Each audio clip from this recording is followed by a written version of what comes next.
सभी उपासक उपवासिकाओं को स्नेहिल नमो बुद्धाय जय भीम। साथियों, आज एक बार फिर ऐसे प्रेरणादायक कहानी लेकर आया हूँ। साथियों, आप सभी को ले चलता हूँ कहानी की ओर, और कहानी में अंत तक जरूर बने रहेंगे। सावन की पहली बूंद और कपिलवस्तु की स्मृति। ये कहानी बुद्ध के युवराज सिद्धार्थ से भगवान बुद्ध बनने तक की यात्रा की भूमिका है। इसमें बताया गया है कि कैसे वर्षा ऋतु का आरंभ उनके मन में वैराग्य जगाता है। कपिलवस्तु में बाल्यकाल के समय जब वे सावन की पहली वर्षा देखते थे, वह प्राकृतिक सौंदर्य उनके हृदय को शांति देता था। ये अनुभूति ही उनके वैराग्य की एक सूक्ष्म बीज थी। जब वह ज्ञान प्राप्त कर चुके, तो सावन की पूर्णिमा उनके लिए साधारण दिन नहीं रहा, बल्कि वह करुणा और ध्यान का विशेष अवसर बन गया। वर्षावास की परंपरा का आरंभ। सावन की पूर्णिमा से ही वर्षावास की परंपरा शुरू होती है। बुद्ध ने ये परंपरा इसलिए आरंभ की ताकि भिक्षु वर्षा के मौसम में एक ही स्थान पर रुककर ध्यान, प्रवचन और साधना करें। इस खंड में विस्तार से बताया गया है कि बुद्ध ने संघ को कैसे निर्देशित किया। श्रावस्ती, राजगृह और वैशाली जैसे नगरों में किस प्रकार वर्षावास किया गया और किस प्रकार सावन की पूर्णिमा को संघ के लिए आत्मविश्लेषण, ज्ञान और करुणा का पर्व बनाया गया। श्रावस्ती की कथा और जेतवन विहार।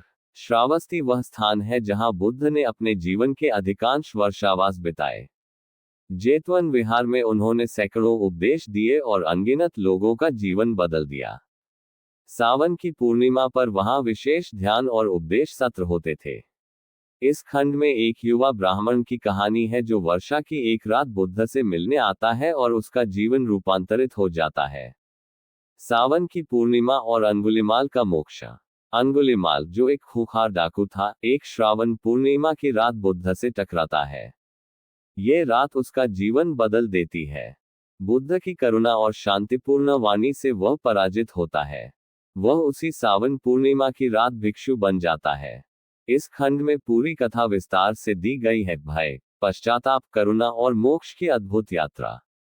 अनुशासन और संघ की श्रावण पूर्णिमा पर परीक्षा। हर सावन पूर्णिमा पर संघ का आत्मनिरीक्षण होता था। भिक्षु अपने दोष स्वीकार करते थे और एक दूसरे को क्षमा करते थे। ये खंड बुद्ध के संघ प्रशासन के दृष्टिकोण को दर्शाता है। योजक चिन्ह, अनुशासन, सहस्तित्व और विनय। इसमें बुद्ध के 4 प्रमुख भिक्षुओं सारिपुत, मौदगल्यान, अल्पविराम, आनंद और उपाली की भूमिका का भी वर्णन है। बुद्ध और स्त्रियां, वन की कथा विशाखा और महाप्रजापति की। महिलाओं के लिए संघ की स्थापना भी वर्षा ऋतु में हुई थी। महाप्रजापति, गौतमी और विशाखा जैसी महिलाओं ने सावन पूर्णिमा पर उपदेश और ध्यान से जीवन को निखारा। इस खंड में बुद्ध के विचार, अल्पविराम, स्त्रियों की भूमिका और उनके साथ हुए संवादों को कथात्मक शैली में प्रस्तुत किया गया है। देवदत्त का अहंकार और सावन की परीक्षा। बुद्ध के चचेरे भाई देवदत्त ने संघ में फूट डालने की कोशिश की थी। एक सावन पूर्णिमा के समय वह अपने मार्ग से पूरी तरह भटक गया और अपना अलग संघ स्थापित किया।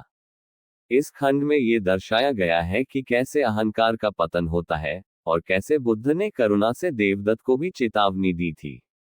बुद्ध की सांझी ध्यान लीला, एक रात्रि की कथा। सावन की पूर्णिमा की रात बुद्ध ध्यान में होते हैं। पूरा संघ मौन है। एक युवा भिक्षु, जो ध्यान में असफल हो रहा होता है, बुद्ध के पास जाता है। बुद्ध उसे अनिच्चा और अनात्मा का गूढ़ अर्थ समझाते हैं। इस खंड में ध्यान की गहराई, मौन की शक्ति और आत्मा की खोज का चित्रण किया गया है। बुद्ध और पशु, एक सांप की रक्षा।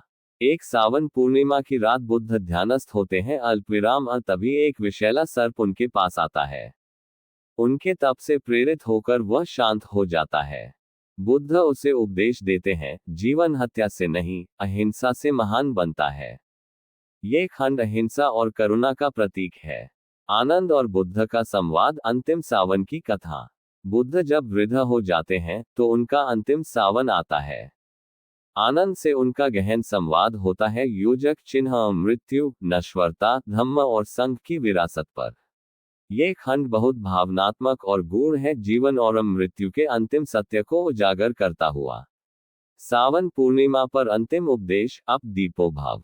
बुद्ध का अंतिम सावन पूर्णिमा पर दिया गया उपदेशम, अब दीपो भव, अपने दीपक स्वयं बनो, इस खंड का केंद्र है।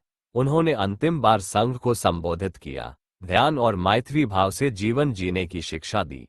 ये खंड धम्म की चिरंतनता और बुद्ध की विदाई की गाथा है।